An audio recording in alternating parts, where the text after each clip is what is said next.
Sorry जी, आज मुझे class थोड़ी डिले करनी पड़ी due to some unavoidable reasons. तो आई होप हम इंशाल्लाह टाइम पे फ्री हो जाएँगे। काफ़ी टाइम है, अभी फ़ाहद ने कहा था सहरी का इफ्तारी का कहा था और इफ्तारी में बहुत टाइम है अभी, ढाई घंटे 3 घंटे हैं। इंशाल्लाह ताला हम जल्दी फ्री हो जाएँगे। सर जी। सर फ़हद के लिए जो टाइम ही टाइम है उसका कौन-सा रोज़ा होता है? हाँ, ये भी है वैसे। तभी बल्कि उसके पास टाइम नहीं है ना, हमारे पास तो टाइम है, हमने तो ढाई घंटे बाद खाना है। उसने बेचारे ने तो 8 टाइम खाना है। अ, है ना ये जी? ये तो ये उसका ज़्यादा मसला है। हाँ, ये उसका बड़ा गहरा मसला है। चलें जी, हम लोगों ने बेटा स्टार्ट किया था भई और हमने काफ़ी मेरा ख़्याल है कवर भी कर लिया था। मुझे ये अब असल में ना हमारे एट अ टाइम 2 एमबीए चल रहे हैं। तो मुझे ये अक्सर रिकॉर्ड करना मुश्किल हो जाता है कि आप लोगों के साथ और उनके साथ मतलब क्या डिफ़रेंस है। तो मुझे आप लोग काइंडली ज़रा थोड़ा-सा गाइड कर दें कि हम लोगों ने वैलिड सेल स्टार्ट कर दिया था। ये जो आपके सामने यस टॉपिक आ सर, रहा कर है लिया था। और ये कहाँ तक कर लिया था? ये किया था हमने? हाँ जी। एक्जिस्टेंस वैल्यू पर नहीं, मेरा ख़्याल है हमने ये नहीं नहीं सर, किया ये था ये नहीं किया। मुंबई नहीं किया था ना? तो सर जी सर, नहीं सर, वो दूसरी क्लास का कोई मसला नहीं है, मैं पढ़ा दिया करूँगा उनको। कौन-सी क्लास का? क्या जो पैसे कह नहीं रहे हैं मिलने सेकंड लेकिन? एमबीए है। पैसे नहीं मिलने? सर पैसे आपके मेरे हाफ-हाफ ही हैं, इसका कोई नहीं, मुझे पैसा पैसों पे तो कोई ना नहीं, लालच पैसा ही नहीं कोई है। ला, ला, ला, ला। मैं खुद पढ़ा दूँगा, पूरे पैसे ले लूँगा, कोई बात नहीं। ठीक है सर। चलें जी, सर तो वैसे फिर ये ईदी तो दे देंगे ना? हाँ, ईदी इंशाल्लाह ताला ईदी दे दूँगा आपको यार वो भी सर ज़रूर। ऐसे जी, ऑनलाइन ही आएगी? हाँ, इंशाल्लाह ताला ईदी ऑनलाइन आएगी और अगर मेरी आपकी मुलाकात हुई तो इंशाल्लाह ताला जी, आयशा ने सवाल पूछना है। आयशा, आप अनम्यूट अपने आप को कर सकते हो। ऑप्शन है आपके पास अनम्यूट करने की। चलें जी। So without wasting time let's start. बेटा हम लोगों ने स्टार्ट किया था सेल और सेल में मैंने आपको बताया था कि बई, सही, बातिल, फासिद और मकरूह इनमें क्या डिफरेंस है और ये डिफरेंसेस आगे ही आपको पता चलेंगे जब हम वैलिड सेल पढ़ेंगे कि वैलिड सेल में जो चीज़ वैलिड नहीं है वो या तो बातिल है या फासिद है। फिर साथ-साथ हम इसको पढ़ते जाएँगे और एक दो मैंने आपको एग्ज़ाम्पल्स दी भी थी कि कब एक सेल बातिल हो जाएगी, कब सही करार दी जाएगी। तो उसके लिए ये हमारे पास 4 अ, वो एस्पेक्ट्स हैं जिनको हमने कवर करना है in order for a sale to be valid. तो उनमें नंबर 1 वाज़ कॉन्ट्रैक्ट अक़्द और अक़्द के बारे में हमने 3 चीज़ें पढ़ी थी। एक तो है इजाब कबूल, फिर मुतक़द्दिम और जिसको बायर एंड सेलर कहते हैं कंडीशंस। ये 3 चीज़ें कवर होनी चाहिए if you want the sale to be valid. तो ये हमने डिटेल में पढ़ लिया था। आज हमने पढ़ना है सब्जेक्ट मैटर और मुबई। मुबई जो है वो सब्जेक्ट मैटर को कहते हैं यानी वो commodity which is involved in the sale. उसके बारे में क्या अहकामात हैं, तो उसके बारे में पढ़ते हैं जी। सबसे पहले बता दूं कि उस सब्जेक्ट मैटर को, उस कमोडिटी को हम अरबिक में कहते हैं मुबई। ठीक है जी, इसकी डिफरेंट प्रोनाउंसिएशन हो सकती है, obviously we are not Arabic. तो मुबई जो है वो ही सबसे क्लोज इसकी प्रोनाउंसिएशन है। नंबर 1 रूल फॉर अ मुबई और subject matter is that it should exist. और बड़ा ही बेसिक लेवल का ये एक रूल है इस्लामिक फाइनेंस के अंदर और ये हमें बहुत एक बड़ा पोर्शन ऑफ कन्वेंशनल फाइनेंस उससे निकाल देता है। क्योंकि कन्वेंशनल फाइनेंस में बहुत सी ऐसी चीजों की ट्रेड भी कर लेते हैं जो एग्जिस्ट नहीं करती। ठीक है, जिस तरह फ्यूचर ऑप्शंस में आपने पढ़ा है, ऑप्शंस में तो चलो चीजें एग्जिस्ट करती हों, लेकिन ये एग्जिस्ट करनी चाहिए at the time of sale. जो सब्जेक्ट मैटर है वो at the time of sale exist करना चाहिए। एक चीज जो अभी एग्जिस्टेंस में नहीं आई, आप उसको ट्रेड नहीं कर सकते। मिसाल के तौर पे आतिफ इस एग्जाम्पल को जानता होगा। अब आतिफ की एक भैंस जो है वो सूने वाली है, तो आतिफ कह देगी कि इससे जो बछड़ा आएगा वो मैं बेच दूंगा या वो मैं पहले ही बेच दूंगा और वो सौदा कर लेता है फैसल के साथ कि यार मेरी भैंस सोने वाली है, तो इससे जो बछड़ा निकलेगा वो इतने रुपए में तू खरीद ले मेरे से। तो ये सेल वॉइड होगी मेरे को एग्जांपल हम देंगे आपको। क्योंकि ये एग्जांपल हम सेल के देंगे। अंदर अभी तक सब्जेक्ट मैटर जो कि इस केस में बछड़ा है वो एग्जिस्ट ही नहीं करता, तो वो पैदा ही नहीं हुआ, तो आप उसको ट्रेड नहीं कर सकते। ठीक है, इसी तरह आप कह मंगनी रहे हैं जी रिश्ता हो कि गया, मुझे दो, मंगनी नहीं है। मुझे 10 करोड़ रुपया दे दो, मैं ये घर बना के तुम्हें दे दूंगा। ठीक है, एक घर, या ये घर तुम्हारा हुआ, कौन सा घर जी? ये घर जो अभी तक बना ही नहीं है। ठीक है, तो इस केस में जो चीज एग्जिस्ट ही नहीं करती है उसको आप सेल नहीं कर सकते, नंबर 1। दूसरी बात ये कि वैल्यूएबल होनी चाहिए। एक चीज जिसकी वैल्यू ही नहीं है आप उसको नहीं बेच सकते। मिसाल के तौर पे आप ये नहीं कह सकते कि मैंने तुम्हें गर्मी बेची थी या सर्दी बेची। ठीक है, अब गर्मी या सर्दी is not a valuable thing. या ये लो खुशियां ले लो मेरे से, 1000 रुपए की खुशियां ले लो। भाई these things are not valuable. ठीक है, एग्जिस्ट करती है जी, खुशी एग्जिस्ट करती है, गम एग्जिस्ट करता है, बिल्कुल, लेकिन these things are not valuable. ठीक है, इसी तरह इसकी अगर बिजनेस कॉन्टेक्स्ट में बात करें तो valuable in the current trade scenario कोई चीज है, यानी फॉर एग्जांपल आप ट्रेड कर रहे हो, रास्ते में पड़ा एक पत्थर है, आपने कहा यार ये पत्थर भी बीच में शामिल कर लो। अब वो पत्थर जो रास्ते का है वो उस ट्रेड के अंदर एक वैल्यूएबल चीज नहीं है।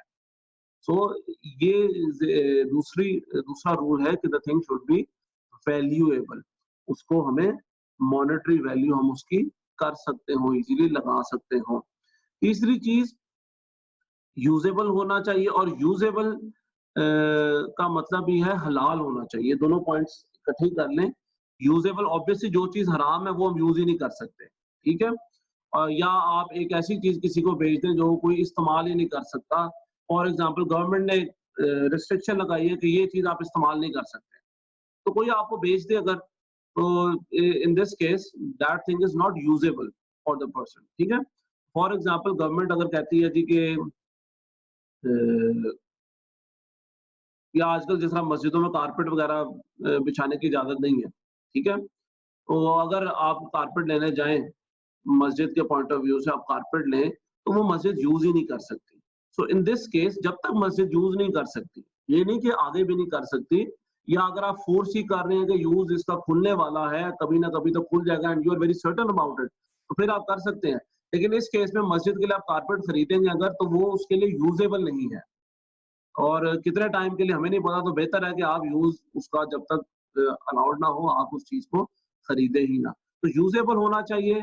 उसमें हलाल हराम का भी कॉन्सेप्ट है। ऑब्वियसली अल्कोहल आप किसी को अगर बेचते हैं तो वो मुसलमान को अगर बेच रहे हैं फॉर एग्जांपल, वो यूज नहीं कर सकता क्योंकि उसके लिए हराम है।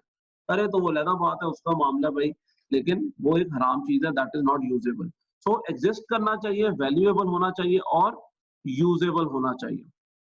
ठीक है, अगला है जी केपेबल ऑफ ओनरशिप। अब एक ऐसी चीज जो कि ओनरशिप के लिए केपेबल ही नहीं है, यानी उस वो किसी की हो ही नहीं सकती। ठीक है, इसमें आपको कोई शेर याद आ जाते होंगे, लेकिन ऐसी कोई बात नहीं। एक चीज जो कभी किसी की ओनरशिप में आ नहीं सकती, वो बेचना is not allowed in Islam. For example, आप ये नहीं कह सकते कि ये आसमान ले लो जी, ये आसमान तुम्हारा हुआ। ठीक है, आसमान एग्जिस्ट करता है, आसमान की हो सकता है वैल्यू भी हो, चले यूजेबिलिटी इतनी नहीं है, बट आसमान cannot be, is not capable of ownership. या समुंदर ले लो, समुंदर कोई ओन नहीं कर सकता। ठीक है, या इससे मुझे एक बड़ी मजे की मिसाल याद आ गई। एक दफा अखबार में इश्तिहार आया था, किसी ने वो उसका क्लिप काट के आगे फॉरवर्ड किया व्हाट्सएप मैसेज कि उसका हेडलाइन थी अखबार के इश्तिहार की कि 2 लाख रुपए में प्लॉट हासिल करें। अब सारे पढ़ते हैं कि 2 लाख रुपए में आजकल के दौर में, साल 2 पहले कौन कहाँ से प्लॉट मिलता है। तो वो जब पढ़ा गया तो एंड पे एक लाइन लिखी थी, उन्होंने कहा जी कि रावी दरिया के पास प्लॉट है, 2 लाख रुपए में हासिल करें। फिर आखिरी लाइन लिखी थी डिस्क्लेमर के तौर पे कि ये अभी जमीन दरिया के अंदर है, जैसे ही दरिया खुश्क होगा तो ये जमीन आपके नाम कर दी जाएगी। यानी वो दरिया बेच रहे थे। अखबार के अंदर बकायदा इश्तिहार था जी, और कुछ मासूम लोग बेचारे शायद फंस भी गए, एक दो भी फंसा लें तो बड़ी बात है, पैसे पूरे हो गए। तो ये इस तरह की चीज, दरिया, समुंदर, आसमान, हवा, ये चीजें ओनरशिप के केपेबल नहीं है। ये चीजें भी आप बेच नहीं सकते। वही चीजें बेचे जिनकी ओनरशिप एग्जिस्ट करती है, ट्रांसफर ओनरशिप हो सकती है। अच्छा जी, anything that is capable of delivery और पोजेशन। ठीक है, और इसको आप थोड़ा सा ना एग्जिस्टेंस के साथ ही मिला लें, क्योंकि जो चीज एग्जिस्ट नहीं करती वो डिलीवरी और पोजेशन के काबिल नहीं है। इसी तरह अगर एक चीज आपकी है ही नहीं, अगर आप एक चीज बेच रहे हैं और वो आपकी है ही नहीं, तो आप उस चीज को किसी को डिलीवर नहीं करवा सकते और ओनरशिप भी नहीं ट्रांसफर कर सकते।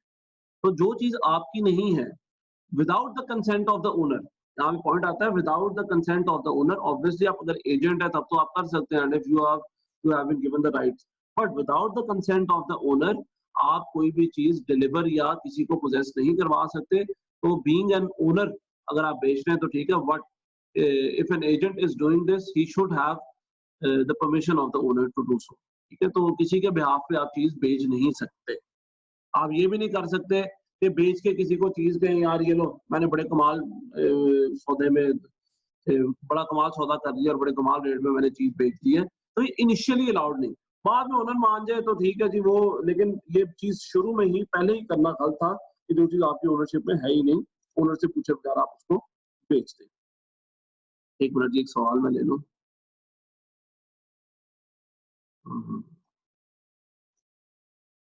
चलो यार एक मिनट, चैट आ नहीं रही अभी।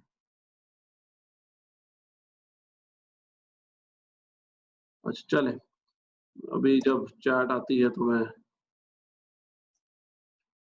पूछ लेता हूँ जी। एक तो ये बड़े मसले हैं यार हम लोगों के लिए। अच्छा चलें आगे बढ़ता हूँ, अभी बेटा चैट जब आती है तो मैं पूछ लेता हूँ। आप भी मीनवाइल अनम्यूट करके अपने आप को सवाल कर सकते हैं इफ यू वांट, ठीक है।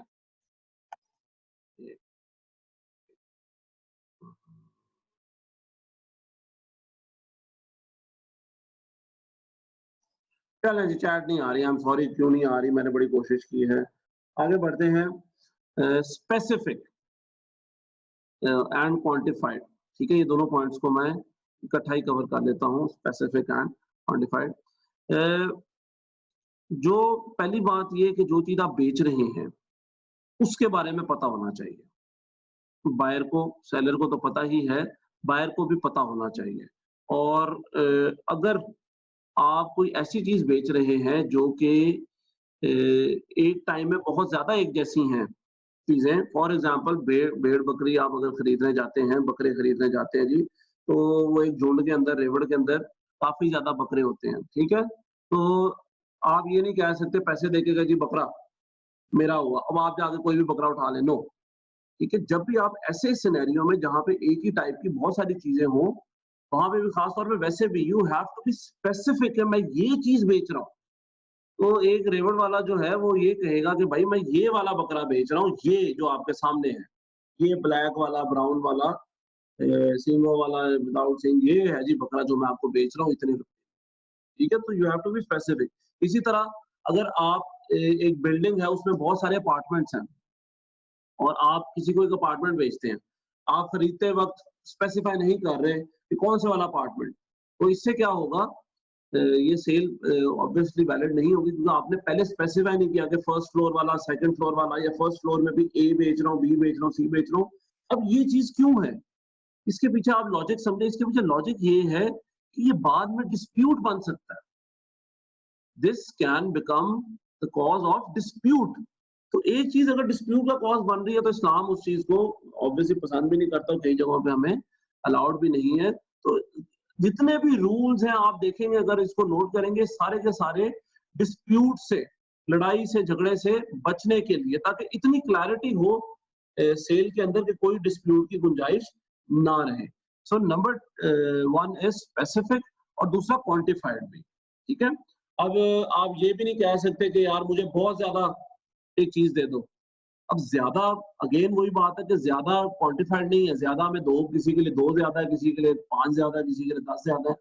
तो आप ये नहीं कह सकते, वेवर्ड टर्म नहीं यूज कर सकते regarding quantity. You have to be specific about the quantity also. यानी अगर आप एक चीज खरीदने जा रहे हैं जो कि किलो के हिसाब से मिलती है, तो आप बताएंगे 1 किलो चाहिए, ठीक है।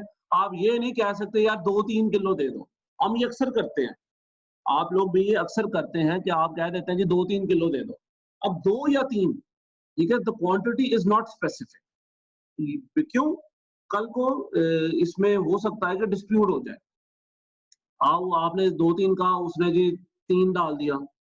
आपने कहा यार मैंने तो 2-3 कहा था, 2-3 का मतलब होता है 2.5, ठीक है, 2 और 3 के दरमियान। तो ये डिस्प्यूट हो सकता है इससे, तो बेहतर है कि आप क्वांटिटी को भी स्पेसिफाई करें। इसी तरह आप अगर एक पूरा फ्लैट खरीद रहे हैं, ठीक है, और आप कहते हैं जी मैं ये सारा फ्लैट खरीद लिया, लेकिन जो बेचने वाला सेलर है, उसके ज़हन में ये बात थी कि सारे फ्लैटों के अंदर छत शामिल नहीं है, ठीक है? अगेन वही बात है कि सारे फ्लैट खरीद रहा हूँ, ये सारी बिल्डिंग खरीद रहा हूँ, दिस इज़ नॉट क्वांटिफाइड। या ये आप पहले से स्पेसिफिक भी रहें और क्वांटिफाई भी करें अपने सब्जेक्ट मैटर को, ताकि डिस्प्यूट से बचा जा सके। अच्छा जी, अब सवाल आए हैं, सॉरी मेरे पास चैट आई है।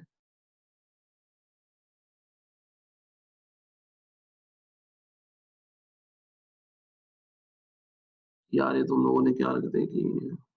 अच्छा जी, अच्छा ये आर्टिकल की क्या बात है जी, minus the power of money impact on society. अच्छा ये आतिफ का है? चलो आतिफ, ये हम इंशाल्लाह ताला डिस्कस करेंगे। तो यार बल्कि मुझे याद है आतिफ, आपने मेरे साथ एक वो आर्टिकल था, वो भी किसी टाइम अगर करना हो तो बेशक डिस्कस कर लेना। अच्छा जी, सवाल कुछ भी नहीं है। यार अब आप लोग चैट ना करना, मुझे लगता है कि कोई सवाल है, ठीक है? हाँ जी, मैं साबित कर सकता हूँ, बाय कर सकते हैं। हैप्पीनेस आप बताओ, आपके मुताबिक खुशी है क्या? चुप कर, बस कर। चलें। सर वो जो आपने कह रहे हैं ना कि हम आर्टिकल डिस्कस करेंगे, वो अल्हम्दुलिल्लाह मैं लिख भी चुका हूँ और डॉक्टर नवीद साहब ने वो प्रूव भी कर दिया हुआ है पब्लिकेशन के लिए। डॉक्टर कौन ने? सर नवीद साहब ने। अच्छा माशाल्लाह, चलो वेरी गुड, माशाल्लाह। लेकिन मैंने उसमें से 1-2 चीज़ें ना अपने लिए वो की थी गौरतलब। तो वो क्योंकि तो इस्लामिक फाइनेंस का सर अभी वो अभी वो कंसेप्चुअल है, आप वो बता देंगे तो हम उसको जब एम्पिरिकल में कन्वर्ट करेंगे तो जरूर उनको मैं ऐड करना चाहूंगा। हाँ, चलो ठीक है, ठीक है। जब करोगे ना एम्पिरिकल वाला तब एक दफ़ा डिस्कशन कर लेना फिर, ठीक है? जी इंशाल्लाह, ओके चलो सर। ठीक है। अच्छा नेक्स्ट है जी title with the risk, title and risk with the seller. भाई आप जो चीज़ बेच रहे हैं, या तो आप उसके ओनर हैं और या तो आपके पास अगर ओनर देखिए 2 किस्म की ओनरशिप होती है। एक होती है ओनरशिप, लीगल ओनरशिप, ठीक है? एक होती है ownership when the risks and rewards have been transferred. जब किसी चीज़ के साथ एसोसिएटेड रिस्क एंड रिवॉर्ड, फ़ायदा और नुकसान ट्रांसफर हो जाता है, ठीक है? तो यहाँ पे आप ज़हन में रखें कि हम दोनों किस्म की ओनरशिप की बात कर रहे हैं। जो लीगल ओनरशिप है उसके साथ तो ट्रांसफर हो ही जाते हैं, लेकिन कभी-कभार क्या होता है कि लीगल ओनरशिप नहीं आती। मिसाल के तौर पे मैंने एक गाड़ी बेची है और मैंने वाक़ई में एक गाड़ी खरीदी, बल्कि जिनसे हुई है, मैंने अभी तक अपने नाम नहीं करवाई, फॉर एग्ज़ाम्पल, ठीक है? और करवाई भी नहीं है due to X Y Z reasons. तो अब वो गाड़ी मैंने खरीद लिया, उसका रिस्क एंड रिवॉर्ड मेरे पास है। रिस्क क्या है? उसकी मेंटेनेंस मैं करवाता हूँ, ठीक है? उसके अंदर पेट्रोल मैं डलवाता हूँ, सारा कुछ मेरे ज़िम्मे है। रिवॉर्ड क्या है कि उसके अंदर सवारी मैं करता हूँ, घूमता-फिरता हूँ, यूज़ करता हूँ उसको।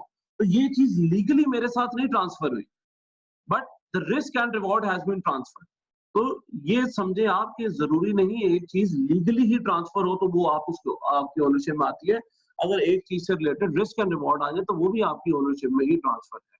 ये इस एग्जांपल से आप ये क्लैरिटी रखें कि यहाँ पे टाइटल ओनरशिप का मतलब है बोथ रिस्क रिवॉर्ड या फिर ओनरशिप। ओनरशिप के साथ तो सारा कुछ ही आ जाता है जो लीगल ओनरशिप है, लेकिन अगर नहीं भी तो उस केस में भी आप ओनर हो सकते हैं।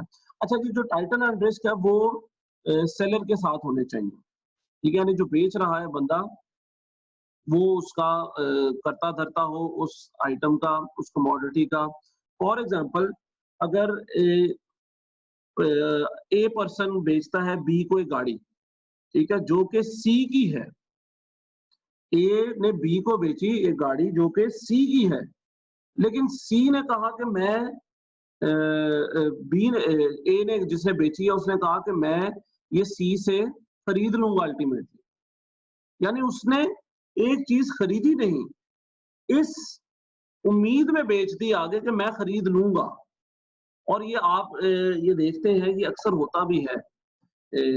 ये लड़कों को इस बात का पता होगा, बयाने का एक कॉन्सेप्ट होता है ना जमीन के अंदर, ठीक है? वो क्या होता है भला? वो होता है कि आप थोड़ा-सा पैसा दे के 5-10 हज़ार भी या लाख 2 रुपया दे के एक ज़मीन या कोई चीज़ का बयाना कर देते हैं, यानी अपनी रजामंदी जाहिर कर देते हैं, उसको बुक कर लेते हैं कि मैं ही आपसे खरीदूंगा। फिर वो क्या करते हैं कि एडवांस होता अक्सर था जिसको। हाँ, एडवांस होता है या बयाना उसको आप कहते हैं, वो उस बयाने के ऊपर ही वो चीज़ बेच देते हैं। वो उस बयाने के ऊपर ही वो चीज़ बेच देते हैं। अब ये इस सेंस में अलाउड नहीं है क्योंकि the risk neither the title nor the risk and reward has been transferred, यानी ओनरशिप तो ट्रांसफर हुई नहीं, थोड़ी-सी रकम पे ओनरशिप कोई थोड़ी दे देता है। और साथ ही साथ रिस्क एंड रिवॉर्ड भी नहीं ट्रांसफर हुआ। क्यों? क्योंकि अभी भी वो घर उसी बंदे का है, वही उसको इस्तेमाल कर रहा है जिसका जो बेच रहा था।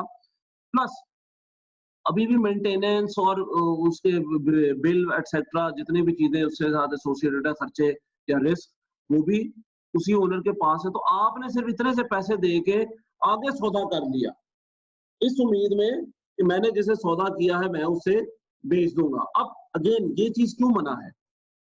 ये चीज इसलिए मना है कि कल को खुदा ना खास्ता अगर वो बंदा मुकर जाता है या नहीं बेचता, आपने आगे भी बेच दिया, वो कल को मुकर गया, बयाना कोई लीगल हैसियत नहीं रखता, बयाना डबल करके वापस कर देना, ये भी एक अपना ही रूल बनाया हुआ है, ये भी कोई ऐसे लीगल रूल नहीं है, डबल करके भी उसने वापस कर दिया। पर हुआ क्या कि उस बंदे ने वो चीज नहीं बेची, वो नहीं बेच सका, कल को खुदा ना खास्ता उसको कुछ हो जाता है बंदे को, आगे उसकी औलाद और वो सारी फिर लीगैलिटीज काम लटक जाता है जी। तो इससे क्या होगा कि आपका उसके साथ भी मसला फटा पड़ेगा, लड़ाई पड़ेगी, और जिसको आपने बेच दिया था without the transfer of title और रिस्क, उसके साथ भी मसला। तो अगेन एक मसले का बाइस, लड़ाई का बाइस बन सकता है ये। तो जब तक आपके पास किसी चीज का टाइटल यानी लीगल ओनरशिप या रिस्क एंड रिवॉर्ड ट्रांसफर ना हो, आप उस चीज को नहीं बेच सकते आप। ठीक है। और फाइनली यूसर्व या गस्बी चीज कहते हैं डिस्प्यूटेड, या कि आपने फ्रॉड से किसी से हासिल की हो कोई चीज, तो उसको भी गस्बी कहा जाता है। तो कोई चीज ऐसी जो कि डिस्प्यूटेड है या फ्रॉडुलेंट तरीके से आपने हासिल की है, वो भी नहीं आप बेच सकते। और इसमें बेहतरीन मिसाल आती है कब्जे के, जो लैंड होता है कब्जे का, ठीक है, कब्जे के लैंड को आप नहीं बेच सकते क्योंकि वो डिस्प्यूटेड है और आपने किसी से फ्रॉड से हासिल किया है। या चोरी की चीज, इसमें एक और बड़ी बेहतरीन मिसाल है, चोरी की चीज आप नहीं खरीदो बेच सकते। आप जो चोरी कर रहा है वो तो चलो ठीक है, उसका तो ईमान ही नहीं है या वो उसने चोरी किया तो वो तो बेचा जाएगा ही जाएगा। पहली बात ये ऑब्वियसली उसके लिए भी अलाउड नहीं है, चोरी ही नहीं अलाउड, लेकिन चले वो बेचना तो बिल्कुल ही अलाउड नहीं। प्लस जो बंदा खरीद रहा है उसको अगर पता है कि ये चीज चोरी की है तो उसके लिए भी खरीदना अलाउड नहीं है। या अगर आपको पता है ये लैंड कब्जे का है या ये लैंड डिस्प्यूटेड है, लड़ाई चल रही है, वो भी खरीदना नहीं चाहिए। ठीक है। तो ये है गस्बी प्रॉपर्टी या गस्बी कमोडिटी के बारे में रूलिंग। और सवाल एक सेकंड में इनको ले लेता हूँ। यार आप लोग प्लीज ये बातें ना करो यार, ठीक है, क्योंकि वो मुझे लगता है कि सवाल आ रहे हैं फिर मेरा ध्यान उधर चला जाता है। ठीक है, आप लोग माशाल्लाह मोबाइल है आपके पास, व्हाट्सएप पे जो मर्जी बातें आप करना, दिल बेचो अपना जो मर्जी बेचो जी, लेकिन बाद में। ठीक है। तो ये थी रूलिंग सब्जेक्ट मैटर या मुबई के बारे में। इसमें कोई सवाल भाई? जो चीज आप बेच रहे हो उसके बारे में ये कुछ एहकामात हैं। नहीं आतिफ, खैर है आज आप सवाल नहीं कर रहे यार। सर मैं सवाल क्या करूं, ये पहले ही मुझे वैसे क्लियर है, लेकिन फिर भी मैं बस इतना सा ये पूछना चाहूंगा कि जो बायर है उसको अगर पता ही नहीं, कैसे पता चलेगा ये चीज चोरी की है? हाँ, ये अगर मैंने पहले एग्जांपल में भी यही कहा कि अगर आपको पता है, ठीक है, तब तो बिल्कुल ही नहीं आपने खरीदनी। दूसरी बात ये है कि आप कोशिश करें थोड़ी-सी, 1-2 सवालात भी कर लें, आपको 1-2 सवालों से भी आइडिया हो जाएगा। पहली बात है वो बंदे की शक्ल से या हुलिये से ही आपको पता चलेगा चीज़ उसकी है या नहीं। तो अमूमन जो चोरी वगैरह का माल बेचते हैं वो ज़्यादातर हमारे मुआशरे में तो वो बेचारे चस्सी-बग्गी से होते हैं। या दूसरा अगर ना भी हो तो आपको जो दुकानदार होता है उसको बातचीत से आइडिया हो जाता है। नंबर 1 चीज़, अगर तो आपको शक आ गया तो बेहतर है आप इसकी तह तक जाएँ, इसकी कन्फर्मेशन, और शक को दूर करने के लिए उससे सवालात करें। वो आपको वो हर उस फील्ड के दुकानदार को या बायर को पता होता है जो वो चीज़ खरीदने जा रहा है। अगर पता है दुकानदार को तो खास तौर पे पता होता है कि किस चीज से, किस सवाल से मुझे पता चल जाएगा कि ये चीज इसकी है या नहीं, ठीक है, वो स्पेसिफिक लोगों को पता होता है। बट स्टिल अगर आप एक्सपर्ट नहीं भी हैं, आपके पास कोई चोरी की गाड़ी बेचने आ गया है और उसने, आपने पूछा जी आपने कब ली, तो वो आपको कोई कभी कहेगा 2010 में ली, नहीं नहीं ये तो मैंने 2014 में ले ली, ये पता नहीं जी मेरे अब्बू की थी, मुझे पता नहीं मैंने, उन्होंने कब ली, इस तरह की जो बातें आप करेंगे, जब शक आ जाए तो फिर आप उसको कंफर्म करें। अगर शक नहीं है और बड़े स्मूथली ट्रांजैक्शन हुई है तो बेटा फिर आपका तो इसमें कसूर नहीं है, बट बेहतर है कि मैक्सिमम जितना हो सके आप कंफर्म करने की कोशिश नहीं करें। सर, ये जो गाड़ी वगैरह ये चीजें, ये इनका तो पता चल जाएगा ना, उसके पास हाँ जी, कागजात पूरे नहीं होंगे या कोई भी ऐसा इशू हो सकता है। हाँ जी, कुछ ऐसी चीजें होती हैं कि जिनका मतलब ऐसा कोई कागजात या वगैरह से कोई लिंक नहीं होता। बिल्कुल, जैसे कि बिल्कुल। वो बंदे ऐसे भी बड़े सेंसिबल लगते हैं जो चोर होते हैं। इधर हमारे इधर अक्सर ये ट्रेंड है कि कार में आते हैं और लोग जो भेड़ें चरवा रहे होते हैं रेवड़ में से पिस्तौल रखते हैं और 3-4 हुँ। कार में रख के ले जाते हैं। अब कौन सोचेगा कि कार वाला भी चोर हो सकता है? नहीं, वो तो है ना कि उसने चोरी करने आया है, वो नहीं मैं कह रहा। ये अब वो जिसको जाके बेचेगा, हम उसकी बात कर रहे हैं। हम चोरी सर देखो बेचेगा जो, ना तो वो अगर देखो सर वो चोर, इतने कॉन्फिडेंट होते हैं कि चोर के साथ तो अगर ट्रेड उनसे ऑब्वियसली कोई होगा नहीं ना कि कागजात वो करने चोरी लगे कर रहा ना। है, ट्रेड तो होता नहीं उसके साथ। हाँ, अगर वो देखो गाड़ी में आ रहे हैं और चोरी करके ले गए, वो आपका तो कसूर नहीं ना, चोरी करके ले गए। लेकिन हम बात कर रहे हैं कि अब वो एक दफा जब चोरी करके ले गए, आगे वो जिसको बेचने जाएंगे, ठीक है, और उसको अगर सर पता है यही कि मैं बात चोरी करने की लगा। चीज है, उसको अगर पता अगर है कि ये उसको नहीं चोरी की पता, चीज है, लेकिन हाँ, अगर उसको सर नहीं उसको पता, नहीं पता। हाँ, अगर उसको नहीं पता और उसको शक भी नहीं होता, तो बेटा फिर उस पे गुनाह नहीं है, ठीक है? ऑब्वियसली सर अगर उसको शक ये हो तो भी उस जाता है केस ना, में है जब पता चल जाए। उसको शक हो भी जाए ना सर, तो वो हम लोगों से ज्यादा शातिर होते हैं, बड़े कॉन्फिडेंट होते हैं। वो कहते हैं कि भाई तू नहीं लेनी तो जा, भाग जा, किसी और से जाकर ले ले, हमें नहीं हाँ, देते तुम्हें। ये देखो अगर अगर तो मुझसे उसको ज्यादा शक सवाल हो जवाब गया करने है लगे और तो। वो इस चीज़ को वो भी एक्सप्लॉइट करने जा रहा है तो ये भी गलत है।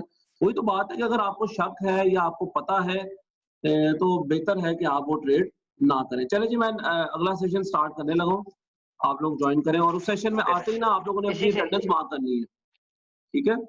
उस सेशन में आते ही आप सर ये लोगों ने सेम अपनी लिंक से, अटेंडेंस मार्क करनी है। सेम लिंक से होगा? हाँ, सेम लिंक से, same user name and password. Okay sir. जी, आप लोग अपनी अटेंडेंस मार्क कर दें बेटा मीनवाइल। आई होप सबने कर दी है। अ,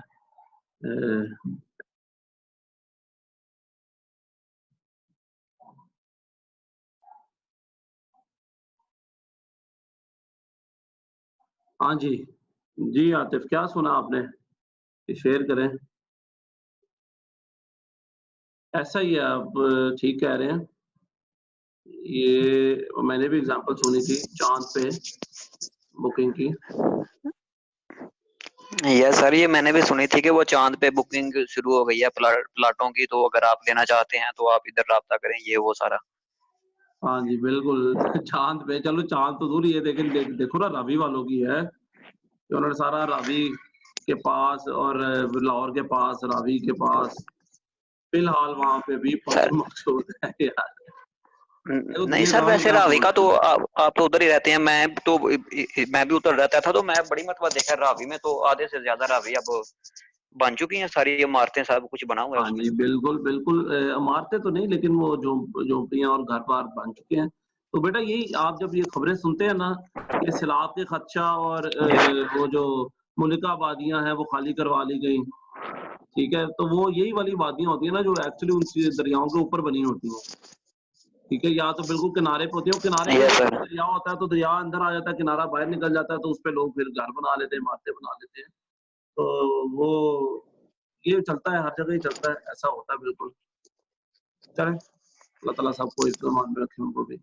अच्छा जी, ख़ैर हम सर बात कर रहे थे। जी, जी। आजकल तो वो चांद के बाद ना वो मरीख पे भी प्लॉटिंग का हो रहा है। हाँ, माशाल्लाह, मैं तो कह रहा हूँ सूरज पे भी प्लॉटिंग शुरू हो जानी है करीब। हाँ, उन्होंने कहना है यस ऐसे भी सर। 50 डिग्री ते पै ही जांदा है, चलो सूरज 60 डिग्री होएगा। तो ख़ैर यस चलें सर। जी, ये तो था बेटा सब्जेक्ट मैटर से रिलेटेड कुछ अहकामात। फिर बढ़ते हैं प्राइस की तरफ, ठीक है? The third important thing in order for a sale to be valid is price, और उसके बारे में ये अहकामात हैं आपके सामने। Number one point is quantified, मालूम, मालूम होनी चाहिए जी प्राइस। ठीक है, क्या चीजें मालूम होनी चाहिए यहाँ पे अभी प्राइस के बारे में वो हम आगे पढ़ेंगे मुतय्यन में। मालूम होना चाहिए आपको 2 चीज़ों के बारे में। नंबर 1 मीडियम ऑफ एक्सचेंज क्या है? I mean either it is a barter system sale एक या करेंसी कैश सेल है या क्रेडिट सेल है। तो ये चीज़ें आपको पहले से मालूम होनी चाहिए। ठीक है कि आप एक्सचेंज कर रहे हैं या करेंसी से खरीद रहे हैं या तो क्रेडिट पे सेल कर रहे हैं, ये चीज़ें प ताकि वही बात है कि बाद में मसला ना हो, लड़ाई ना हो। दूसरी बात है करेंसी भी मालूम होनी चाहिए। अगर आप करेंसी ही कर रहे हैं, तो मालूम होना चाहिए कि आप रुपीज़ में ट्रेड कर रहे हैं, डॉलर में कर रहे हैं, ये चीज़ पहले से मालूम होनी चाहिए। ये ना हो कि आप अपनी तरफ से रुपीज़ जोड़ के बैठे हो, अगला कहे मुझे डॉलर चाहिए। तो ये चीज़ पहले से आपको मालूम होनी चाहिए, दोनों चीज़ें। Number 1 medium of exchange barter system है और अगर बार्टर है तो किस चीज़ के अगेंस्ट, ठीक है? आटे के अगेंस्ट, चावल के अगेंस्ट, किस चीज़ के अगेंस्ट। और दूसरा अगर करेंसी है तो फिर करेंसी का भी मालूम होना चाहिए। पुराने दौर में दिनार या दिरहम होते थे, तो दिनार और दिरहम का पता होना चाहिए था या आजकल के दौर में रुपी, डॉलर एटसेट्रा का पता होना चाहिए। जी आतिफ, सवाल है कोई? सर जब वो बार्टर सिस्टम होता था तो फिर वो चीज की वैल्यू मेजर कौन करता था कि इस चीज का ये चीज इसके बदले इतनी होनी चाहिए, इसकी वैल्यू ये है, ये कैसे होता था? यार देखो अब आजकल डॉलर को कौन मेजर कर रहा है, ठीक है? 1 रुपये के अगेंस्ट डॉलर या डॉलर के अगेंस्ट रुपीज़ कितने हैं, ठीक है? एक सिस्टम बना होता है। आजकल जिस तरह वो बड़ा कॉम्प्लिकेटेड सिस्टम है, डिमांड, सप्लाई और कंप्यूटराइज़्ड सिस्टम है, तो बड़े ईज़िली कैलकुलेशन हो जाती है, ठीक है? पुराने दौरों में भी सिस्टम होते थे और उस हिसाब से वो बाकायदा जो ट्रेडर्स होते थे, उनका काम होता था ये, वो इस चीज़ का तयन करते थे। पहले से डिटरमिन्ड होता था, ठीक है? चावल की कीमत, उसकी नहीं कीमत, ये पहले से डिटरमिन्ड होता है। फिर दूसरी बात ये, देखिए कीमत वो है, आगे भी हम पढ़ेंगे, पढ़ना था नेगोशिएबल में, चलो अभी बता देता हूँ। कीमत वो है जो दोनों पार्टीज एग्री कर जाए, ठीक है? नहीं और लेकिन अभी तो जिसमें एक्सप्लॉइटेशन ना हो और दोनों पार्टीज एग्री कर जाए, वो कीमत, ठीक है? लेकिन जो भी है वो पहले से डिटरमिन होनी चाहिए। एग्री भी आप जिन पे कर रहे हैं, वो ये नहीं जिस तरह हम अक्सर करते हैं ना, आगे चले स्पेसिफाइड में मैं ये एग्जांपल बता देता हूँ। तो हम लोग अक्सर करते हैं नहीं कि चीज खरीद लेते हैं और उसके बाद फिर कहते हैं कितने पैसे, ठीक है? उससे क्या, यस सर अब मैं ये नहीं कह रहा कि ये सेल ही हराम है या आप ये गुनाह कबीरा आपने कर लिया, बट बेहतर था कि आप इसको पहले से स्पेसिफाई या क्वांटिफाई कर देते हैं। Why is that so? क्योंकि अक्सर इस सिनेरियो में फटे होते हैं, ठीक है? लड़ाई होती है, वो कहता नहीं मैंने तो इतने में नहीं, आप कहते हो हूं तू कह रहे पहले 10 दिन वो कहेगा जी पहले तुसी पूछा ही नहीं, तुसी दे चीज नहीं लग गए। तो ये तो इससे बेहतर है कि फटे की बजाय, लड़ाई की बजाय बेहतर है पहले से डिसाइडेड हो। तो नंबर 1 चीज है क्वांटिफाइड, मालूम होना चाहिए क्या, मीडियम ऑफ एक्सचेंज, और दूसरा करेंसी। दूसरी सर बात इसमें ये भी तो स्पेसिफाइड जी। सर इसमें ये भी बड़ा ज्यादा इशू होता है कि इधर इधर हमारे तो ऐसा ही है कि जिसके पास भी जाए ना तो उसको पता है कितने पैसे, वो कह देता जितने मर्जी दे दो, आप लोगों से क्या हाँ, अब ये पूछना है, चीज तो मैं फिर आगे वो बताने बंदा लगा, मैं शर्मिंदगी में स्पेसिफाइड और ज्यादा ही देने सर्टेन पड़ते में हैं। एग्जैक्टली पहली बात ये स्पेसिफाइड होनी चाहिए, ठीक है? और स्पेसिफाइड का मतलब है कि पहले से मालूम होनी चाहिए बायर को कि क्या प्राइस है इसकी, ठीक है? नहीं सर मेरा वो वैल्यू वाला क्वेश्चन उधर ही रह गया, वो नहीं इसका क्लियर बेटा हुआ। कौन सारी चीजों की वैल्यू को मैंने मेजर आपको वही करता तो है, जैसे कि बताया अभी है कि देखें आजकल के दौर में जिस इतना तरह अभी एक सिस्टम्स बने हैं, सर फॉर्मूला मेरी बने बात हैं। सुनो सर, हाँ जी, सर इतने अभी तो ये इतना सिस्टम अच्छा है ना, एक विद इन सेकंड पूरी दुनिया में पता चल जाता है। बिल्कुल। लेकिन फिर भी जिसकी चीज होती है ना वो अपनी मर्जी के कर लेता है। जब मैं यूनान गया ना तो मैंने डॉलर लिए, तो मुझे ये पता था कि डॉलर हर जगह चल जाते हैं ये लेने, और मुझे ये भी पता था कि मैंने छोटे करेंसी 1-1 2-2 रुपए वाली ना वो ली। जब मैं उससे ली तो उसने मुझे वो बड़ी महंगी दी, उसने बोला छोटे में लेने हैं तो वो हम महंगे देंगे। लेकिन जब मैं वापस आया ना तो फिर मैंने वो छोटे देने का, तो वो कहते हैं ये तो छोटे छोटे हैं, ये हम सस्ते लेंगे। तो इसमें आप क्या बताना चाह रहे हो? सर मैं ये कह रहा हूँ कि जिसके हम देखते हैं ना जिसके पास वैल्यू ज्यादा है वो अपनी हाँ मर्जी का रेट दूसरे को लगाता है, वो देखता है कि उसकी हाँ मजबूरी है, वो उसकी चीज को कम हाँ, मेजर करता है, अपनी चीज को ज्यादा करता है। मैंने यही बात की थी तब भी कि अगर आप देखो price is which is agreed upon, और दूसरी बात ये कि मैंने ये पॉइंट स्पेसिफिकली कहा था कि आप किसी को एक्सप्लॉइट नहीं कर रहे और कोई गश नहीं है, यानी फ्रॉड नहीं है उसमें। तो वो प्राइस अगर 2 लोग आपस में मान रहे हैं और खुश उसलूबी से मान रहे हैं, तो वही प्राइस है। बट अगेन मैं आपको फिर वही बात बताऊँगा, बेटा उन अदवार में भी लोग मतलब वो बेशक इतने एडवांस नहीं थे लेकिन जाहिल नहीं थे। ठीक है? मतलब जहालत एक कॉन्सेप्ट है जो कि हर दौर में मुख्तलिफ रहा है। आप ये नहीं कह सकते कि आज से 100 साल पहले का आदमी जाहिल था, उसको मोबाइल नहीं यूज़ करना आता था या लिखना नहीं आता था। तो वो जहालत और इसका कॉन्सेप्ट हर दौर में मुख्तलिफ रहा है। तो वो लोग भी जो ट्रेडर थे वो अपने में सियाने थे। उन्होंने अपने में एक सिस्टम बनाया हुआ था। अब वो मुझे नहीं पता, ना मैं उस दौर में गया, ना इस चीज़ के ऊपर मैंने कभी पढ़ा कि जी उस दौर में 1 किलो आटे के बदले कितने किलो चावल मिलते थे। ऐसा कोई डॉक्यूमेंटेड चीज़ तो नहीं है, बट ये है कि हर दौर के ट्रेडर ऑब्वियसली उन्होंने ट्रेड करना है तो उन्होंने कोई ना कोई तो सिस्टम बनाया ही होगा, या हर महीने या हर साल वो एक सिस्टम बना देते होंगे या हर फसल पे बना देते होंगे, तो एक सिस्टम बनाते थे। उस दौर में भी बनाते थे। क्या बनाते थे मुझे नहीं पता, मैंने कभी इस बारे में पढ़ा भी नहीं, लेकिन ये मैं कह सकता हूँ कि वो एक सिस्टम बनाते थे, हर दौर में सिस्टम बनाते थे। ठीक है? कि 1 किलो आटे के बदले क्या-क्या मिल सकता है, ये चीज़ के बदले कितना क्या-क्या कुछ मिल सकता है, तो एक उन्होंने चार्ट बनाया होगा। ठीक है? तो ये आप ज़हन में रखिए कि हर दौर में एक सिस्टम बना होता है। आजकल के दौर में ठीक हो दरअसल गया सर। स्पेसिफिक है, और बाकी जो आगे बात है वो ये तो ऑब्वियसली वो आपको एक्सप्लॉइट कर रहे हैं, और ये तो वैसे ही रिबा है। ठीक है? जितने की कीमत है उससे ज़्यादा करेंसी के बदले करेंसी ज़्यादा लेना, ये तो वैसे ही रिबा अल फ़ज़ल है।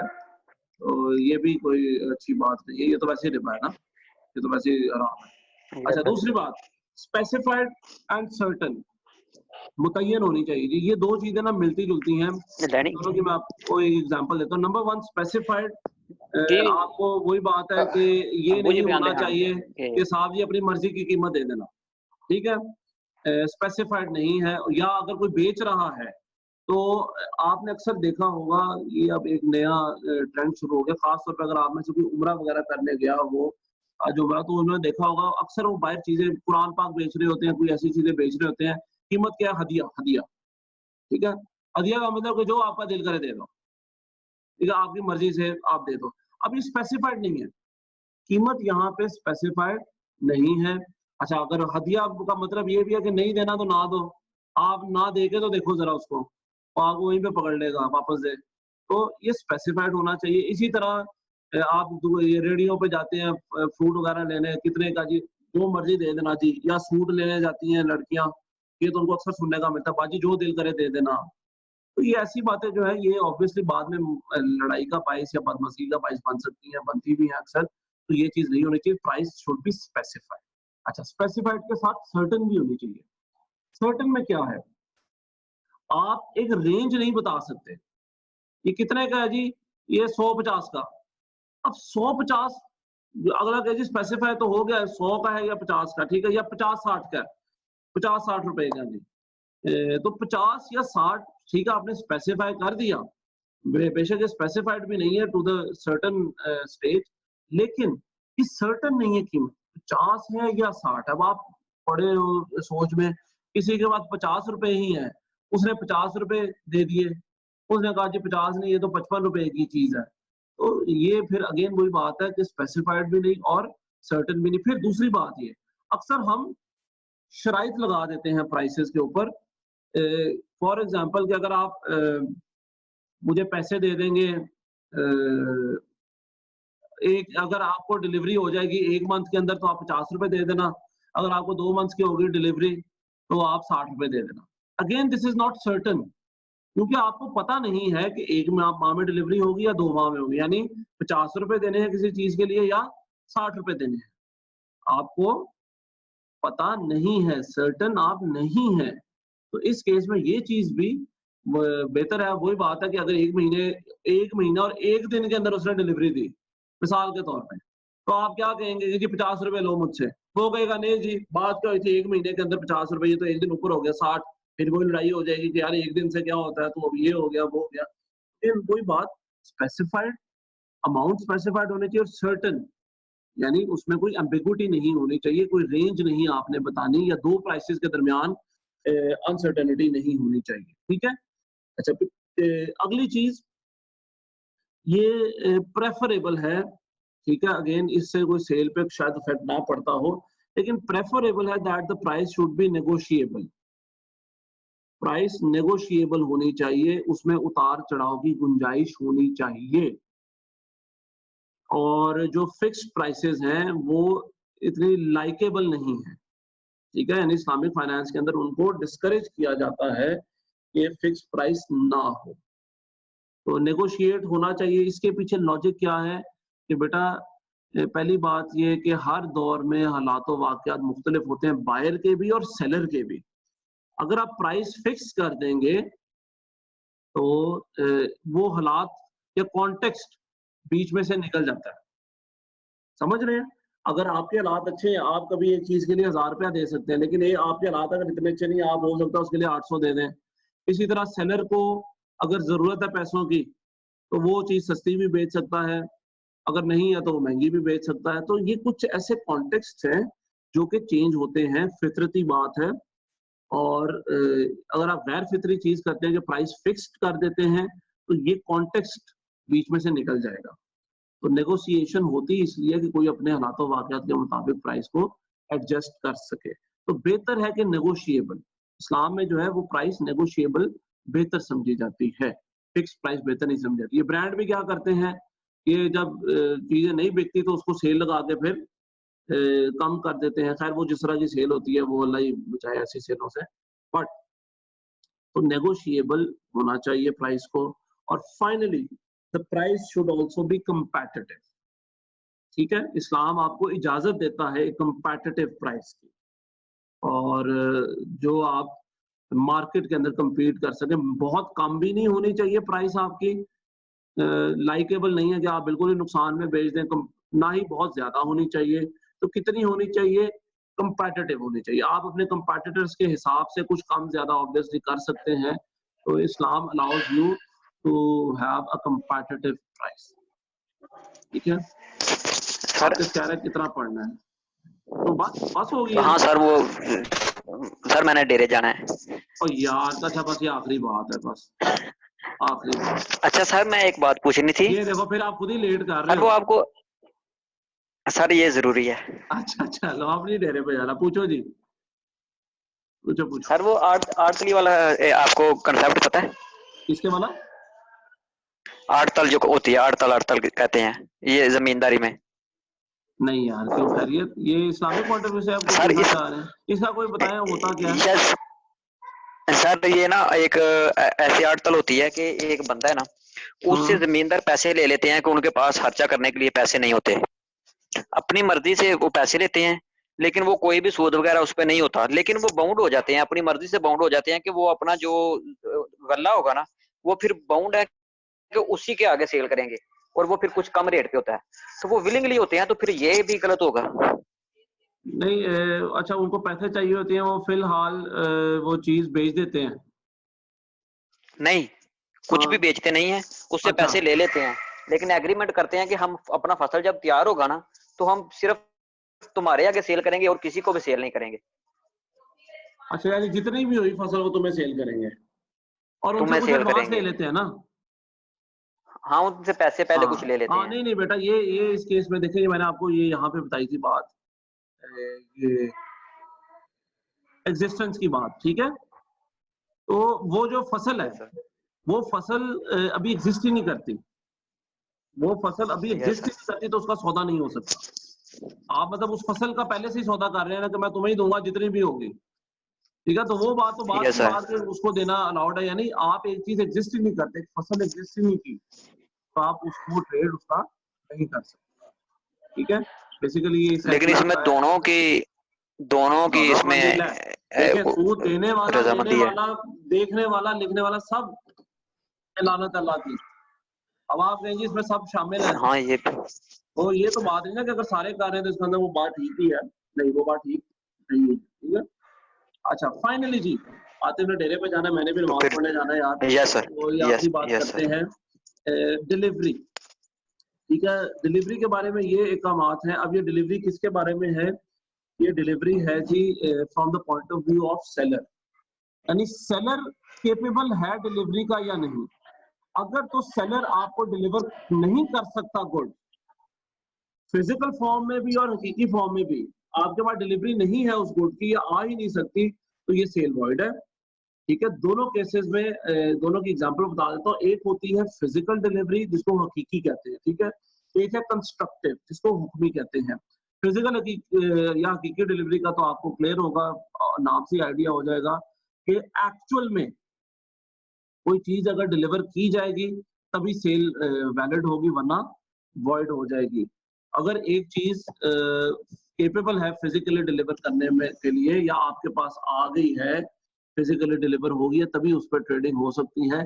इसकी मैं आपको एक मिसाल देता हूँ कि अगर आपने एक गाड़ी खरीदी किसी XYZ बंदे से और उसने अभी तक आपको या आपके एजेंट को, जिसको भी आपने नामजद किया, उसको अभी तक डिलीवर नहीं की, तो आप अब उस गाड़ी को आगे नहीं बेच सकते जब तक वो आपके पास फिजिकली आ नहीं जाती या डिलीवर नहीं हो जाती। ठीक है, तो नंबर 1 है डिलीवर उस चीज को फिजिकली जब तक ना हो आपके पास, वो सेल अभी तक लटकी रहेगी, वो सेल कंप्लीट नहीं होगी जब तक फिजिकल डिलीवरी ना हो जाए। और जब तक सेल कंप्लीट नहीं होगी आप उसको आगे बेच नहीं सकते। तो एक तो बात ये है कि फिजिकल डिलीवरी होना लाजमी है। अच्छा, लेकिन दूसरा केस है कुछ चीजों की फिजिकल डिलीवरी होना मुश्किल है। खास तौर पे जो इमूवेबल गुड्स होते हैं उनकी तो फिजिकल डिलीवरी होती ही नहीं ना, ठीक है, उनके लिए भी। प्लस कुछ ऐसे सर्कमस्टांसेस हैं कि जिनमें गुड फिजिकली तो डिलीवर नहीं हुआ, लेकिन उसके रिस्क एंड रिवॉर्ड आपको ट्रांसफर हो चुके हैं, या आपने वो पोजेशन ले ली है उसकी एक आइटम की, तो उसको हम कहते हैं कि डिलीवरी बेशक फिजिकल नहीं लेकिन कंस्ट्रक्टिव है, यानी the risks and rewards have been transferred. इसको कहते हैं हुक्मी डिलीवरी, कब्जा, हुक्मी कब्जा या कंस्ट्रक्टिव डिलीवरी। कि अगर कोई चीज फिजिकली आपके पास नहीं भी आई तो कुछ ऐसे सिनेरियोज होते हैं जिसमें वो रिस्क एंड रिवॉर्ड आप पे ट्रांसफर हो जाते हैं। मिसाल के तौर पे जो पिछली मिसाल थी उसमें आप XYZ ने आपको गाड़ी बेची, लेकिन गाड़ी XYZ के पास ही खड़ी है। तो अगर यहाँ पे आप सोचें अगर वो गाड़ी लग जाए कहीं पे जी और वो गाड़ी डैमेज हो गई, तो कौन जिम्मेदार होगा? वो बंदा जिसने आपको बेची थी, अभी तक उसी के पास थी, तो आप कहेंगे कि भाई गाड़ी तुम्हारे पास थी तो इसीलिए तुम ही इसका नुकसान पूरा करोगे। तो ये डिलीवरी नहीं हुई, ना ही फिजिकल हुई ना ही हुक्मी हुई। लेकिन दूसरे केस में आपने XYZ से गाड़ी खरीदी और उसने एक आपके कहने पे या आपको बता के किसी एक तीसरी जगह पे रख दी, एक गराज में जाके रखवा दी या आपके किसी रिश्तेदार के घर जाके रखवा दी, और आपके पास वो चीज नहीं आई फिजिकली, लेकिन आपने उससे वो चीज उठवा ली, एक थर्ड जगह पे रखवा दी। वो जगह आपको पता होनी चाहिए, ऑब्वियसली आपको पता होगी भी वो जगह जहाँ पे आप रखवा रहे हैं। इस केस में उस सेलर से वो चीज निकल गई है, फिजिकली निकल गई है, आपके पास बेशक फिजिकली नहीं आई लेकिन कंस्ट्रक्टिवली आपके पास आ गई, यानी उसके रिस्क एंड रिवॉर्ड अब आपके साथ है। अब अगर कुछ उसको हो जाए तो आपकी जिम्मेदारी। Of the risk and the reward have been transferred. Though this thing has not been physically transferred, लेकिन risk and reward transfer हो चुके हैं। तो ये बात याद रखिएगा कि बेसिकली वही ओनरशिप की बात, मैंने ओनरशिप भी आपको दो किस्म की बताई थी, एक होती है लीगल ओनरशिप और एक होती है कंस्ट्रक्टिव ओनरशिप जिसमें रिस्क एंड रिवॉर्ड ट्रांसफर होता है। ये बात आप ध्यान में रखें कि डिलीवरी भी दो किस्म की है, एक है फिजिकल डिलीवरी और एक है कंस्ट्रक्टिव डिलीवरी, यानी रिस्क एंड रिवॉर्ड आपने ट्रांसफर करनी है। तो ये दोनों सूरत में ही सेल वैलिड होगी। अगर डिलीवरी नहीं हुई, कंस्ट्रक्टिव भी नहीं हुई, फिजिकल भी नहीं हुई, तो अभी तक सेल कंप्लीट नहीं हुई। चलिए, ये तो थी वैलिड सेल के बारे में 4 अहकामात regarding the contract, the subject matter, price and delivery. ये चारों में आपने सेल करते वक्त एहतियात रखनी है। इन चारों के अगेंस्ट कभी भी आप ट्रेड करें ना, इन चारों को सामने रखना, देखिए किसी कोई चीज के अगेंस्ट तो नहीं हम जा रहे हैं। अगर नहीं जा रहे तो सेल वैलिड है, अगर जा रहे हैं तो देखें किस हद तक जा रहे हैं, क्या वो मकरूह में आएगी, फासिद में आएगी या बातिल में आएगी। ये आपने इस हद तक इसको सेल को स्टडी करना होता है। नेक्स्ट कुछ अदर पॉइंट्स, 5 मिनट का बस लेक्चर रह गया जी। इसके अलावा कुछ पॉइंट्स बहुत से पॉइंट्स हैं, आप नेट पे भी जब पढ़ते हैं बेटा तो सैकड़ों के पॉइंट नजदीक आपको पॉइंट्स मिल जाते हैं, लेकिन ये कुछ पॉइंट्स हैं जो कि आज के कॉन्टेक्स्ट में मैं समझता हूँ कि आप लोगों को सर ये पता होना डिलीवरी वाले में ना, जी सर डिलीवरी वाले में 2 पॉइंट ऑफ व्यू आते हैं। एक जी तो वो कि आपने चीज खरीद ली है, अभी आप उसको लेके नहीं गए, लेकिन वो बंदा कह देता है कि ये चीज अब आपकी है, आपका हाँ सौदा वगैरह सब कुछ हाँ, हो गया, पैसे भी तो दे आपने दिए हैं। मान लिया, अगर वो अब डैमेज होती है तो फिर वो आपकी। हाँ अगर आपने मान लिया है, फिर वही बात है, मान लिया। देखे ना, अगेन इसके पीछे लॉजिक क्या है कि लड़ाई ना हो, ठीक है। अब आप यस अगर सर। मान नहीं रहे या किसी ने नहीं माना, वो मैकेनिक भी तो या शोरूम वाला भी कह सकता भैया आपने खरीद दिया, बेशक हमारे से खराब हो गई है, खरीद तो आपने लिया है। इसीलिए या तो ये बात राइटिंग में आ जाए, ठीक है, कंस्ट्रक्टिव ही बात करें ना, फिजिकल नहीं तो दूसरे किसी फॉर्म में आ जाए, या जुबानी कलामी आपने बात कर ली, आपस में डिसाइड कर लिया, तो किसी ना किसी फॉर्म में आपने उसका रिस्क एंड रिवॉर्ड अपने पास लेना है। या तो किसी थर्ड जगह पे रखवा के ले लो, या तो उससे तहरीरी लिख लो, या तो जुबानी कलामी मान लो कि हाँ यार अब कुछ भी हुआ तो मैं जिम्मेदार हूँ, आपसे करना। किसी ना किसी फॉर्म में आपने सर उसके ऐसे रिस्क ना, एंड रिवॉर्ड को लेना है। सर फिजिकली तो ऐसा डिलीवरी होगी ओरिजिनल तब तो केस, चले गए जी। ऐसा ओरिजिनल केस ना हमारे साथ हुआ। हमने इधर ना कोट हिजरी के तरखान थे, उनसे एक हाँ भैंस ली 1,80,000 की। सर अच्छा अजान हो तो गई है, नमाज का तो टाइम हो गया है। अब्बू जी 10,000 उनको बयाना दे के आ गए, तो सुबह बाकी पैसे देने थे, तो अल्लाह की ऐसी करनी हुई कि वो सुबह तक भैंस मर गई। ओह अच्छा तो 1,70,000 भी देना था। फिर वो अब्बू जी गए उनको पैसे देने, और वो कहेंगे चलो ठीक है 1,00,000 हमें दे दें, 80,000 हम छोड़ देते हैं। तो अब्बू जी ने बोला नहीं ये अब हमारी हो गई, मरी है, बंदे ने जुबान दे दिया, पूरे पैसे दिए फिर उनको। तो क्या लेकिन उन्होंने बात, फिर हमें 80,000 वापस कर दिया था। चलो ये तो फार्मो तफहीम है ना, ये तो ठीक है, ठीक है, फार्मो तफहीम से हो गया। इसका बेसिकली कॉन्सेप्ट भी था कि लड़ाई ना हो, तो ये बड़ी अच्छी बात है आपके अब्बू की तरफ से यस भी सर। और उनकी तरफ से भी, चलो अच्छी बात है, ठीक है, फार्मो तफहीम से सारा कुछ हो गया। यार नमाज का यस जो सर। है ना वो बिल्कुल टाइम तो हो गया है, बस 2 मिनट ठहर जाओ, आज फिर घर में जमात करा लेना है, मस्जिद तो वैसे ही आजकल कम ही जाया करें, है ना। चले आखिरी जी, यस सर। 2-3 बातें हैं, ये फिर हम नेक्स्ट क्लास में कर लेंगे टाइप्स। बल्कि मैं कोशिश करूंगा यार इस बार ना लेक्चर रिकॉर्ड कर लूं, मैं असल में काफी बिजी था पिछले कुछ दिनों में, तो एक इमरजेंसी थी, अब मैं इंशाल्लाह ताला फ्री हूँ जी, तो अब मैं इंशाल्लाह लेक्चर रिकॉर्ड कर लूंगा। अच्छा कुछ अदर पॉइंट्स, ठीक है, अपार्ट फ्रॉम ऑल दिस जो हमने पढ़ा, इसके अलावा कुछ पॉइंट्स। नंबर 1, इम्प्योर चीजें मैंने आपको पहले बताया था, नजासात जिस तरह पेशाब पखाना एटसेट्रा, इससे रिलेटेड चीजें, वो चीजें वैसे ही नहीं अलाउड खरीदना बेचना। लेकिन अगर इम्प्योरिटी को आप निकाल सकते हैं, प्योरीफाई किया जा सकता है, तो उस चीज को बेचना अलाउड है, ठीक है। यानी अगर फॉर एग्जांपल आपके खाने पीने के अंदर कोई ऐसी हराम अशिया है जिसको आप निकाल लें तो वो चीज निकल जाएगी, पूरी तरह निकल जाएगी, तो उस केस में वो चीज बेचना अलाउड है। नजासात वगैरह एटसेट्रा भी, जिस तरह पानी है, पानी फिल्टर हो जाता है, एक गंदा पानी है उसके अंदर नजासतें हैं और वो फिल्टर हो जाए तो वो अलाउड है, ठीक है। फिर अगर वो इम्पॉसिबल है प्योरीफाई करना तो फिर इनवैलिड है। भाई अगर आपने इतना हद तक वो नजासत उस चीज के अंदर मिल गई है कि उसको एक एक जर्रे को निकालना मुश्किल है, नामुमकिन है, तो इस केस में वो फिर कमोडिटी आपके लिए इनवैलिड हो जाएगी, हराम ही रहेगी। अच्छा, फिर edible commodities from the non Muslim countries, खाने पीने की अशिया नॉन मुस्लिम कंट्रीज से हासिल करना, और वो वाली जिनके इंग्रेडिएंट्स आपको नहीं पता, ठीक है। यहाँ पे फिर रूलिंग आती है कि इंग्रेडिएंट्स क्या हैं, और इंग्रेडिएंट्स फिर आप देखें अगर तो इंग्रेडिएंट्स आपको समझ लगती है कि इनमें हराम हलाल का कॉन्सेप्ट नहीं है, तो फिर वो अलाउड है। जिस तरह दालें, ठीक है जी, सब्जियां, फल, ये चीजें अलाउड हैं फ्रॉम नॉन मुस्लिम कंट्रीज, क्योंकि इनके इंग्रेडिएंट्स हराम हलाल हो भी तो इतना फर्क नहीं पड़ता, हराम होते ही नहीं है बेसिकली इनके इंग्रेडिएंट्स ना। तो इस केस में एडिबल कमोडिटीज जो कि आप अदर देन मीट, ठीक है, वो चीजें अलाउड है नॉन मुस्लिम कंट्री से बाय करना या इंपोर्ट करवाना। लेकिन meat from the non Muslim countries is not allowed on the basis कि आपको पता नहीं है कि हलाल है या हराम है।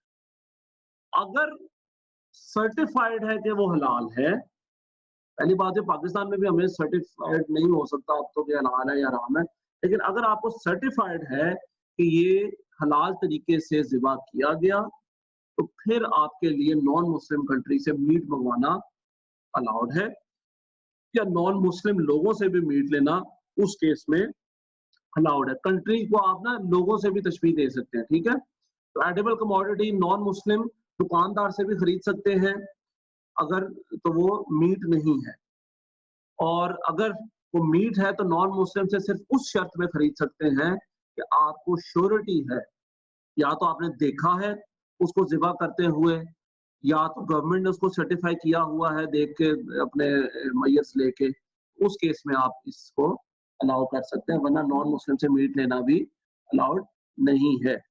अच्छा, फिर यहाँ पे मैं आपको बता दूं मजे की बात कि जो ज्यूज हैं, ज्यूज यहूदी, वो भी हराम हलाल के मामले में इतने ही कंसर्न्ड होते हैं जितने हम हैं।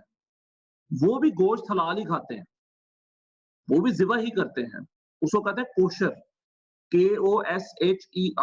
तो अगर आप कभी किसी ऐसे मुल्क में फंस जाए जहां पे आपके लिए हलाल गोश्त लेना बहुत मुश्किल हो जाए, तो हलाल का वर्ड जो है ना वो फिर भी वहां पे थोड़ा मुश्किल होगा, लेकिन कोशर मीट आप याद रखिएगा कि अगर आपने खाना हो तो कोशर का वर्ड याद रखें, वो यहूदियों के लिए एक हलाल का वर्ड है, तो वो मिल जाता है अक्सर जगहों पे, तो ये आप ज़हन में रखिएगा, ठीक है।